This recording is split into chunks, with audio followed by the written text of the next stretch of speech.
যেখানে দেখিবে ছাই, উড়াইয়া দেখো তাই, পাইলেও পাইতে পারো মানিক রতন। বলছিলাম ছাইয়ের কথা। আসলে ছাই অনেক সময় উড়িয়ে দেখলে মানিক রতন পাওয়া যায়।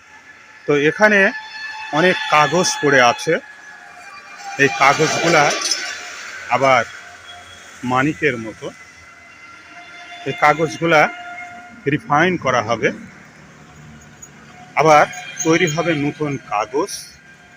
সেই জন্য কোনো জিনিসই পৃথিবীতে ফেলনা নয়, ফেলনা জিনিসও নিয়ে আসতে পারে টাকা। ফেলে দেওয়া কাগজপত্র এগুলা প্রসেসিং করে আবার তৈরি হবে নতুন কোনো প্যাকেট। এগুলা কুড়িয়ে নিয়ে আসার জন্য বিভিন্ন মানুষ আছে, বিভিন্ন শ্রেণীর মানুষ। তারা গ্রামে যায়, গ্রাম থেকে কুড়িয়ে নিয়ে আসে, আর এখানেই মানুষের রুটি রুজির ব্যবস্থা হয়। পৃথিবীর যা কিছু কল্যাণকর, অর্ধেক তার করিয়াছে নারী, অর্ধেক তার নর। পৃথিবীতে যা কিছুই কল্যাণকর পুরুষ একা করেনি, মেয়েদেরও নারীদেরও হাত আছে। বলছিলাম সেই মায়েদের কথা, যে মায়েরা এখানে কাজ করে সংসারের কিছুটা উন্নতি করে। আসসালামু আলাইকুম, ভালো আছেন?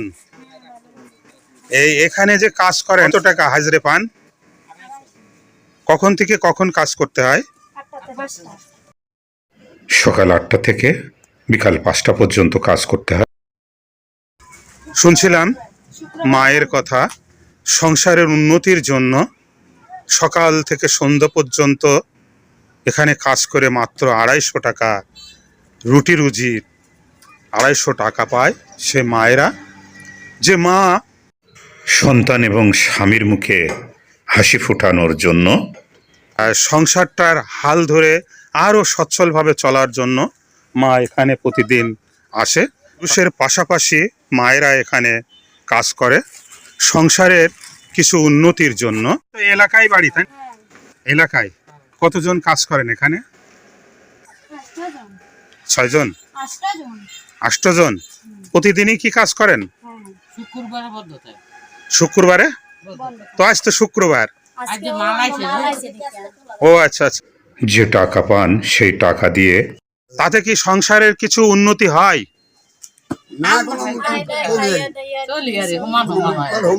সমান সমান, মানে সমান সমান হয়, মানে সংসারের তো কিছু তো আপনি সহযোগিতা করতে পারেন। ছিলাম মায়ের কথা, যে মায়েরা অল্প হলেও তাদের সংসারে। আমার আর একজন খালা আছে। খালা, আসসালামু আলাইকুম। ও, এটা আপনার? যাক, আপনাকে অসংখ্য ধন্যবাদ। ধন্যবাদ এই কারণেই যে এখানকার মায়েদেরকে আপনি কিছুটা হলেও মানে কাজে লাগাতে পেরেছেন। সেটা দিন যত স্বল্প পুঁজিই হোক না কেন, প্রতিদিন 250 টাকা তাদের হাতে দিতে পারছেন, তাই না?